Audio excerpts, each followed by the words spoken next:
Posiblemente la CIA estaba al tanto, y esto se une a otras versiones de los que estuvieron luchando contra Fidel en la sierra, entre ellos mi tío materno, donde se dice que en la sierra continuamente bajaban incluso helicópteros de los Estados Unidos, de la base naval de Guantánamo, allí un pasito, bajaban y existían este tipo de conexiones, sin hablar de la campaña de publicidad positiva, ¿no?, que le hizo el New York Times, el periodista Matthew. Bueno, yo quería hoy comentar sobre, y brevemente, voy a ser breve, sobre la Constitución de 1940 en Cuba, que es una constitución que se logra por muchas conversaciones, diálogo, consenso entre partes diferentes, incluso entre la parte comunista. En Cuba habían comunistas que participaron en la formación de esta constitución, y como el tema también dice, y los derechos naturales de esta constitución, digo que uno de los más importantes derechos que está en esta constitución es el derecho a la libertad individual en el artículo 21, el derecho en el artículo 22 a la libre expresión, a la reunión pacífica y a la libre asociación. Los ciudadanos cubanos se podrían asociar, según el artículo 22, sin ningún tipo de problema, mientras el objetivo de esa asociación fuese político, social, filantrópico, lo que fuese, y no terminase en violencia. Si no había violencia política, la asociación era legítima, la libertad de expresión también, de reunión y de expresión también incluye la de prensa, por supuesto. También en el artículo 24 se habla de la propiedad. Estoy hablando de todos estos derechos, todos estos son derechos naturales. Está muy bien que se escriban, que se conviertan en derechos positivos, que estén en esta constitución, en la del 40, pero son derechos naturales, aunque no se escriban. Esos derechos, supuestamente, al nacer, lo traemos, es parte de nuestra dignidad humana. Esto es una historia muy vieja. Supuestamente, los derechos humanos se consolidan como idea ya filosófica y con respaldo teológico en la Escuela de Salamanca, católica de España, pero esto es una larga tradición que la Iglesia Católica obviamente hereda del judaísmo, porque el judaísmo clásico también habla de los derechos universales de todo hombre, incluso en el judaísmo, aparte de las leyes concretas específicas para el pueblo de Israel, pueblo de sacerdote que llevaría finalmente la luz a las naciones, pues aparte de esas leyes tan específicas de tipo ritual y de tipo también teológico, ¿no? Hay una explicación filosófica del monoteísmo y eso. Aparte de esas leyes tan específicas para el pueblo de las 12 tribus, hay leyes universales que desde el principio se les conoce como las leyes del noaísmo. Noaísmo es leyes que todo ser humano pues no debe de robar, no debe de matar, no debe faltarle respeto a las personas mayores, y se incluía en eso también el derecho al... Pues el derecho no, la buena costumbre entre humanos en esos mandamientos para todo el mundo, no exclusivamente para el pueblo judío, el mandamiento de no comer partes de un animal que esté vivo todavía. No puedes comerte un trozo de pierna de un animal que continúe vivo. Es una gran, pues es un gran atentado contra la armonía del universo. Esas son leyes que, equivocadas o no, se atribuían a todos los seres humanos, no exclusivamente al pueblo judío. El mundo católico hereda mucho de estos derechos naturales. Entre ellos el fundamental, el hombre está hecho a imagen de Dios. Imagínense ustedes, si Dios es lo más venerado, pues el hombre, siendo una imagen de eso venerado, tiene cierta respetabilidad. La sacralidad, lo sagrado de la dignidad humana viene de allí, del judaísmo, del catolicismo, y finalmente se seculariza. Tenemos estados modernos y se seculariza. Pero esta constitución de Cuba de 1940 recoge estos derechos naturales, repito, en el 21, en el 22, en el 20, que es la igualdad ante la ley. Todos somos iguales ante la ley, aunque unos tengan una ilustre línea de antepasados, o otros tengan mucho dinero, o otros tengan tierras, no importa, todos somos iguales ante la ley. Eso es un derecho natural, porque si fuese por las leyes escritas, pues se podrían justificar desigualdades y crueldades, ¿no?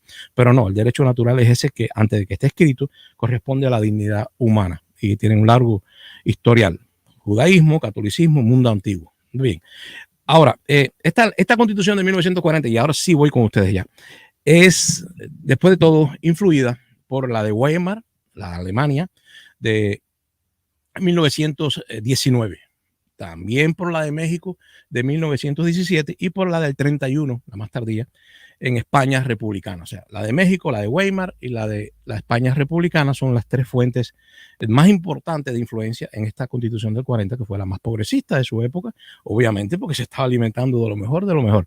Pero todas estas constituciones, menos la de México, fracasaron. La de Cuba fracasó, la de Weimar fracasó, la de la España republicana fracasó. Y la cuestión está, con un pensamiento crítico, averiguar por qué fracasaron. En primer lugar, la de 1919 en Alemania, la de Weimar, la República de Weimar, a pesar de que era una república bien equilibrada, federal, fracasa porque Alemania acaba de salir de la Primera Guerra Mundial y tiene que pagar a los vencedores un tributo, tiene que pagar una reparación. Y esa reparación es tan costosa y hace tanto daño a la economía que la República del Weimar, con su constitución, se van a abolir. Y eso explica muchas veces, o sea, explica bastante, quiero decir, por qué triunfa la revolución nazi autoritaria que descuida los derechos que se habían adquirido con el liberalismo de esta constitución de 1919 en Alemania, la de Weimar. Esa fracasó por esta cuestión de que hay que reparar a los que vencieron en la Primera Guerra Mundial. Voy a la de España, que ya fue en el 31, no sé si dije 37 ahorita, quizá lo dije de forma equivocada. La de 1931 en España fracasa también por la razón económica. Ya se había escapado el rey de España, la república ocupa prácticamente un trono vacío, el rey se va por la enorme crisis que produce en el mundo entero la caída de la bolsa de valores en Nueva York, 1929, o sea, la de Alemania se va a bolina porque tiene una amplia expectativa de derechos sociales, de jubilación, ayuda a los desempleados, derecho al trabajo, tiene un amplio apoyo a la fuerza de trabajadores, de los demasiados, de los pobres plebeyos, pero no hay dinero para sustentar esa constitución. O sea, muy pretenciosa, pero Alemania tiene que pagar al pan y al vino. Si no hay dinero, no hay nada que repartir. ¿Qué se va a repartir? Pobreza. Pues la de Alemania fracasa por eso. La de Weimar, esa fue la de Alemania. La del 31 en la República Española fracasa porque se cae la bolsa de valores en Nueva York, el crash del 29, y eso hace que se caiga el rey, no, que se vaya al exilio el rey, y queda la república ocupando ese espacio vacío, y lo que hace la república es, pues sencillamente, no puede reparar con esas grandes pretensiones de ayudar a los pobres, tener seguridad social, medidas a favor de los trabajadores, no lo logra, y la de España también se va a bolina por razón económica.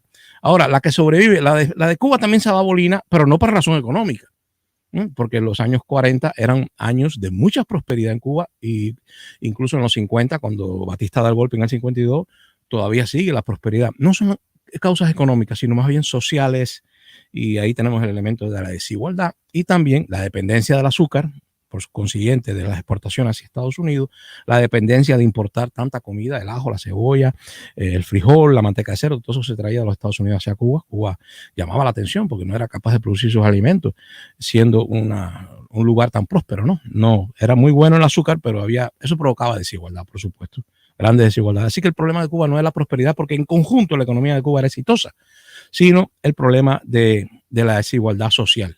O sea, la razón no es económica, al país le va bien, lo que hay cosas pendientes, y también estar cerca de Estados Unidos no es muy bueno, porque el trabajador cubano, sobre todo con la llegada de la televisión en los 50, ni hablar, mira hacia los Estados Unidos y ve que le va mejor al obrero de la casa de al lado, ¿no? Ahí mismito, a 90 millas, los obreros viven mejor y tienen derecho, tienen vacaciones pagadas. ¿Cómo es esto?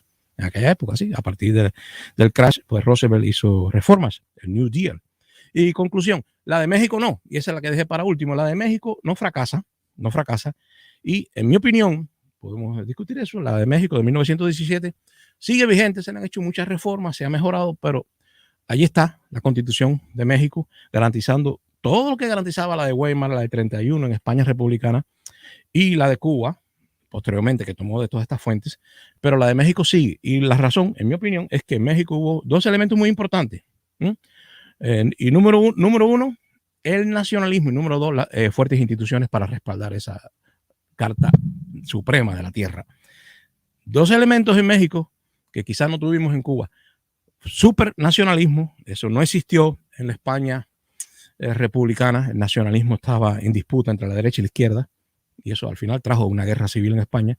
Tampoco funcionó en Alemania, porque más bien el nacionalismo, aunque de forma crispada, fue traído después de que fracasa esa constitución, la del 19 en Alemania, la de Weimar, y la trajo la revolución nazi. Hitler trae una versión distorsionada, enferma, crispada del nacionalismo, pero es quien trae el nacionalismo, porque la del Weimar era liberal. Y la única razón por la que sobrevivió de esas tres constituciones que influyeron en la de Cuba, en la del 40, la única que sobrevive es la de México. Supongo yo que la única razón fuerte es que tenía el nacionalismo del lado de los trabajadores, del pueblo de México, no solamente del lado de una facción del pueblo, sino de todos. Hubo largas discusiones, se dialogó bastante y había fuertes instituciones que respaldaran esa constitución. Por eso la de México sobrevivió.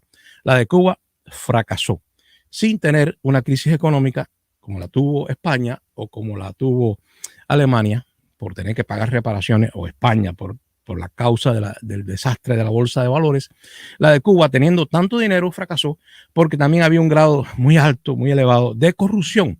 Los gobiernos que trajo después la Constitución del 40, el de Grau y el de Pío Socarrás, pues trajeron un abultado presupuesto. Eso es lo que trae un sistema que le dé importancia a lo social, necesita recursos. ¿Qué vas a repartir si no tienes un presupuesto grande? Pues ese modelo republicano con la Constitución del 40 aumentó el tamaño del Estado. Lo aumentó tanto que surgió, o no, la corrupción siempre estuvo allí, pero surgió el gran robo. Antes se robaba menos porque no había dónde robar, y ahora con un presupuesto tan grande que incluye incluso desayuno escolar gratuito para todos los niños en Cuba, de las escuelas públicas, hubo mucho dinero y se robaban hasta el desayuno escolar. Hubo mucho dinero, muchos recursos, no se cae por pobreza, se cae por corrupción. La Constitución del 40 cae en desgracia por eso. Y mucha gente, la verdad que no se puede decir que pocas, se asombró de que Batista diera el golpe de Estado, que le hiciera ese daño transitorio, porque él no decía que iba a ser para siempre, a la Constitución. Pero hubo gente, o así mucha, eso puede traer discordia entre nosotros, pero mucha gente llegó a pensar que la Constitución sí estaba muy bonita, muy bien hecha, escrita sobre papel, pero no se cumplía en la realidad porque los cubanos estaban robándose todo el dinero de la cosa pública. En una palabra, el peculado, se le decía así, el peculado. Hizo nula la Constitución, la desprestigió antes que Fulgencio Batista le diera el golpe final y fatal, le metiera la espada del golpe militar, y allí se acabó nuestra historia bonita de una Constitución que sí garantizaba derechos de propiedad, de libertad y de expresión, como yo espero que algún día en Cuba existe una Constitución que garantice esos derechos naturales.